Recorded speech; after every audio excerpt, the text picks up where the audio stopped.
one game. An NBA Finals 7th game. One game, the difference between basketball immortality and crushing disappointment. One game, a chance to become a legend, a hero, a champion. What motivates me now more than ever is winning another championship. It's going to take heart. It's going to take an uncanny amount of energy and strength. To win a championship, it was one of the most emotional times of my life because that's what I play for. One game, a chance for a legacy to grow. One final game. A season-long journey draws to a close. Top of the world! Top of the world! All right, we are back, and we have our game number 12 on our list is the Washington Bullets against the Seattle Sonics from 1978. The Bullets winning 105-99. This was the first of two straight years that these two teams played in the finals, and they split it. The Bullets, in fact, this was their first and only title, but they also went to the finals in 71, 75, and 79. Wes Unseld being on all of those teams, and Unseld and Elvin Hayes being on the 75 and 79 teams as well. So oddly, the Bullets were only 44-38 this season, and they had a .82 SRS, which is I imagine it would be one of the worst for, if not the worst for, an NBA champion. And usually you have at least 3 or 4 SRS. I mean, even in the 70s where there was a lot of parity, this was pretty unusual. And the Sonics as well, they were weird. They started 5-17, and then they finished 42-18 once Lenny Wilkens was hired. So kind of a strange two teams to be making the finals, but it worked out pretty well. They had a pretty classic 7 games. It's a nice game 7. Yeah, absolutely. Yeah, it's we always for fans of this podcast, we talk a lot about the 70s and how much fun it was for an NBA standpoint because, as you said, the parity was incredible. There were so many different champions, so many different teams in the finals. Like, we're not always talking about the Celtics and the Lakers. In this, I mean, they had their presence felt to an extent, but at least you have these other little teams come in here and fun. And these are these two teams are one of the ones that I always remember as obviously those Bullets and those Sonics, back-to-back finals. Teams, you mentioned like a guy like Lenny Wilkens, you mentioned a guy like Wes Unseld or whatever. I mean, those are really the guys that, in a league with a lot of parity, these were, some constants were these two guys or these two teams rather. So yeah, it's a really interesting one. And yeah, the way that they kind of got there is unique as well. I mean, that Bullets team not being good, and we should have done it. I not kicking myself for not looking at the SRS of all these teams. I gotta imagine that's the lowest. I mean, I'd be shocked if there was anybody lower. I'm trying to think, without looking at the data right now, of who would be lower. But I mean, you look at a sub 1, simple rating for an NBA champion is unique. But that was the 70s. Yeah. Especially the late 70s NBA. It was like, just get to the playoffs and then who the hell knows? Like, there's a very solid chance. I mean, there's a lot of those teams, in the 70s that seem like unpredictable, either finals appearances or unpredictable champions. So it's funny. The Sonics was actually only 1.48, and it was 6th out of the 22 teams in the league. Yeah. So yeah, that's just that's kind of a strange year. Now that was the year. Now Bill Walton got hurt that year. That was the year that the Blazers started 50-10, and then Walton got hurt. And right. So, they were, they probably would have come out of the West if that hadn't have happened. So he came back for the playoffs, but he didn't play well. And that was when they had all the issues with, him later saying they misdiagnosed his foot injury and were, giving him, there was lawsuits and he left and all that stuff. But all the stuff that's in the breaks of the game. But so yeah, I mean the Bullets had, they'd already had Hayes and Unseld and Phil Chenier, of course, but they added Bobby Dandridge, who was, great player for the Bucks early 70s teams to that team. And the Sonics had their star backcourt of Gus Williams and Dennis Johnson. They had rookie Jack Sikma. They had, for one season, they had Marvin Webster, the human racer, veteran Paul Silas, and downtrend Fred Brown. But for the most part, their key players were actually very young, and they kind of disintegrated after the title team. They definitely would have been a great foil for the Lakers in the early 80s if, that kind of hadn't happened. What Webster, he didn't really have necessarily like a great career, but this year he was really awesome. And in this playoff series, he was pretty awesome too. And in this game, he had 27 and 19. Sigma had 21 and 11, and but the Sonics guards really struggled. Dennis Johnson went 0 for 14 with 4 points. That's struggling. Yeah, and Williams went 4 for 12 with 12 points. So so not a great performance from either one of those. The Bullets, they kind of had like a really balanced Unseld at 15 and 9, and Hayes, Dandridge, Tom Henderson, Charles Johnson, and Mitch Kupchak all were in double figures. So they didn't really have one star there, but had a lot of stars. And Dick Motta in this series did something very special. Yeah, and that's old Dick Motta. He popularized that. Yeah, the opera isn't over until the fat lady sings. Yeah, I guess it was written. It's traced back to I think a Washington sports writer, or maybe even it might have been a Chicago sports writer during the Bulls days, because Dick Motta was the coach of the Bulls. I believe that's true. Yeah. but I don't know for a fact. But I guess I've always heard that as the source. Yeah, but I guess this is when it sort of became a nationally known phrase. It's my understanding. So.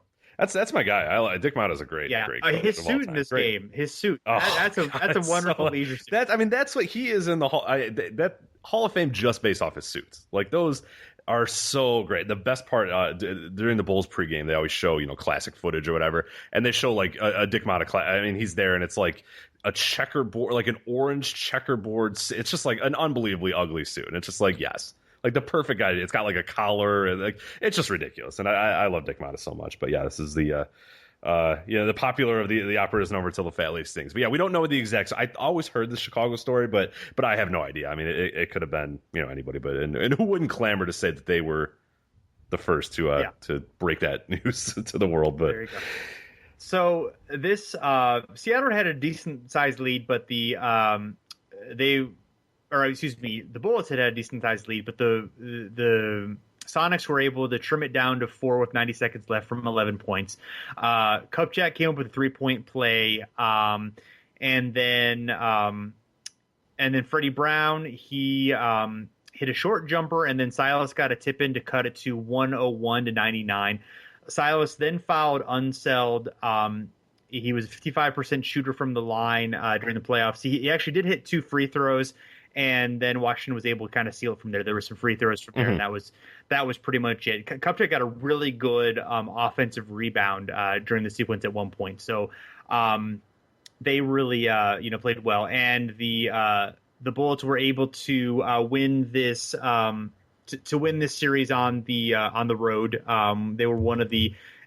I have on my notes third ever team to win in the 7th game of the road, but I think the Celtics were the first against the Bucks. So I maybe somewhere along the line, maybe there's one that we're missing. But either way, it is a rare occurrence, as we have said. Yes, yeah. Well, as we'll get deeper in this, you'll see that it not often that it has happened. So yeah, it was. Definitely a rare thing to happen, and definitely, just a very interesting series, and we obviously get it the next year. Not as exciting as this one, but still an interesting series, an interesting look at late 70s NBA where it's unique. I mean, the Washington Bullets and the Seattle Supersonics were in back-to-back finals. That's pretty cool. And the Bullets were actually a way better team the next year, and then they lost the series. The Sonics were a better team too, but not quite as much better. The Bullets would have been heavily favored in that series. I guess they probably were heavily favored in that series, but the Bullets lost several times when they were heavily favored too. So I don't know. They were a weird team, but they made 4 finals and won a championship in a decade. Yeah, I think a lot of teams will take that. Yeah, not bad. Yeah, we really don't. I really don't know if we think of them as really. I mean, not obviously I wouldn't call them a dynasty, but as a really a big part of the 70s. I mentioned a little bit ago that they were one of the few constants in terms of the top of the NBA, but they don't really seem like we talk about it that much or that we mention them that much, and it is. They had a great accomplishment in that decade. Right. I mean, Unseld's regard highly for So on to the next game. Absolutely, let's do it. All right, number 11 is the Los Angeles Lakers and Boston Celtics in 2010. The Lakers beat the Celtics 83 to 79. So not the most exciting game, but hey. No, this was that series. That series is This is a good Game 7. That was an ugly series. Yeah. I mean, it was an ugly Game 7 too, but it was close and tight and well performed. But this was the 12th time that the Celtics and Lakers had met in the NBA Finals, which is pretty remarkable. Yeah, it's those teams, man. Yeah, it's not fair. No, it's not fair, Jason. It's just not fair. But yeah, it's an interesting one. And I mentioned kind of an ugly series. This is the Game 6. I saw the Celtics lose, 89-67, and really the Lakers in a lot of ways never looked back. I mean, this is a close game, but really after that, you sort of felt the momentum changing in a lot of ways, and it seemed like the Lakers were, definitely the team to beat. And there was issues too. Obviously Kendrick Perkins got hurt, a few other issues here and there, but yeah, that was. It was that game that I remember vividly of being like, ooh. Yeah. And then this game was ugly as sin, but I really always kind of had an idea, watching it because, it's fresh in my mind, or at least somewhat fresh in my mind, is that the Lakers a lot of time really controlled that game for the most part. Yeah, definitely. I mean, Gasol and Bynum were really, beasted during that game. 13 offensive rebounds. Granted, Perkins wasn't there. It sounds, because Perkins kind of has a reputation as being like really a bad player. Like it's funny to think of now, but that actually made a difference. He was a big deal for that team. Yeah, he was. I mean, huge deal. He was a good defender, good rebounder. He was important for that team, and they had Rasheed Wallace, but he was getting old. Garnett, that wasn't, his strength. I mean, he was a great player, obviously, and they did their best, but there was just there's one highlight where Gasol just, he goes up and Rasheed and Garnett and a third Celtic are all defending him. He just kind of like fights up and he gets a lay in, and it totally like destroys any like soft critique that anyone would have had of Pau Gasol. I mean, it's like that is just a tough fight through those three guys to make that play. It was one of the baskets toward the end of the game, and it was some great stuff. I mean, it was able despite Kobe shooting, he was 6 of 24 during the game. Yeah. Did not have a good game at all. No, I mean, he scored like 24 points, I think, but he was able to get to the line at least. I mean, he shot a lot of free throws, so he was able to do that. I mean, Ron Artest, played good defense and made some key plays and made a couple 3-pointers. So, they were able to.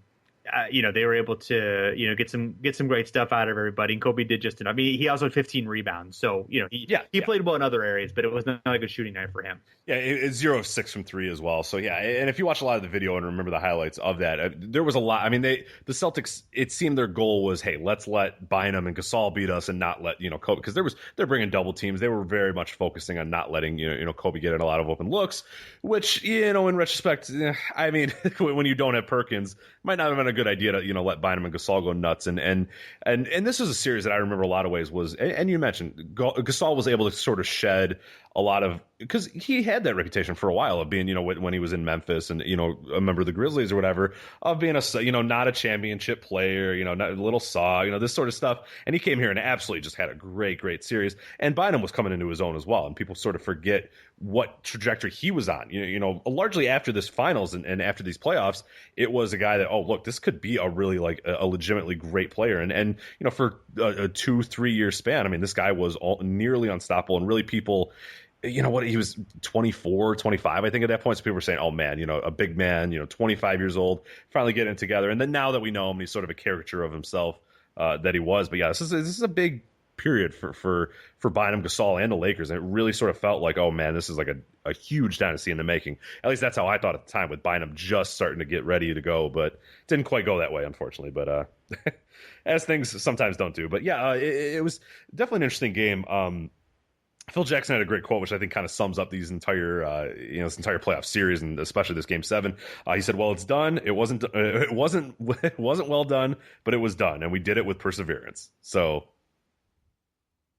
yeah, not much there. And Kobe, of course, after this game, in perfect Kobe fashion, says, quotes, "I just got one more than Shaq. You can take that to the bank. You know who I am. I don't forget anything." So priorities definitely set straight for Kobe Bryant after this game. This was something that I had thought of. I was thinking of it earlier today. Do you think it's fair to count like the these titles as part of a Kobe Bryant, Phil Jackson Lakers dynasty? Because I'm reluctant to think that it's a weird Jackson dynasty, but it's still, but I mean, it's hard to ignore. Yeah. I mean, if you think, because we link, all the Tim Duncan years, and obviously the early part of the Tim Duncan stuff, those teams are way different than the late teams. The only player that they have in common are Duncan. At least Fisher is, on all the Lakers teams as well. And, even the Celtics dynasty, I mean, it's Bill Russell and Sam Jones. That's pretty much it for guys who were on all those teams. There were a number of guys who had, obviously had multiple titles during that time, but that whole cast rotated as well. So, I mean, I think I don't know what case I would make, but I think you can make a case that, you can kind of link the two, title teams, multi-title teams into kind of one dynasty, and I think a big part of Kobe's success a lot of times is, Phil B. I mean, that was really, we talk about those, we talked a little bit earlier about those, the late 2000s Lakers teams and stuff. And there was a lot of just weird, with Rudy Tomjanovich coaching and just a lot of, they were a weird team. They were, not just, Kobe was kind of off the rails. That was, the years where he was just shooting like crazy. And then, hey, don't shoot as much. And then he wouldn't, and it took a lot of Phil Jackson sort of reeling that in a lot of ways and being that guy who could really speak to Kobe. And especially when you look at the two big men too. I mean, you kind of have to do it, even though it is, a remarkably different team. But like you said, it's not really, then what do we do with the Duncan Popovich stuff? Yeah, I would count it, but it's unique. You don't necessarily think of this as a Phil Jackson team. I don't, at least, because I always think of him just running off, 3 in a row. That's how he does it. He doesn't do, a one-off here, but I mean, I guess the difference in this, in the Bryant Lakers teams versus the other situations we talked about is that, like, for 2 or 3 years, the Lakers were nowhere near being a contender. Where in pretty much all those other cases, every season, those teams were a contender to beat the title or at least make the conference finals or whatever. So I guess it's a little bit different, but I don't know. It's just an interesting thing to think about. So absolutely. Well, speaking of Phil Jackson, this was in Ever the Phil, he was considering departing after the season that he was going to leave the team. But then he returned for one last campaign in 2010-11. Did not go very well. They were swept out of the playoffs by the Mavericks and finished their season with Andrew Bynum shoving J.J. Barea and getting and setting the stage for what would kind of become the Andrew Bynum thing for a while afterwards. And just like the symbolic ending of whatever that Lakers thing was. But it's pretty funny. But Jackson, of course, always the always never really quite happy in his own place and never quite sure what he's doing. It's classic Phil Jackson, but he came back for one last campaign and didn't go well. Probably should have just left here, but that's all right. That's okay. It'll happen. All right. Well, we're going to have to leave just for a little while. Oh, no. We'll be back soon. We've got more shows coming on the Game 7s of the NBA Finals. So check us out, and we'll be back soon.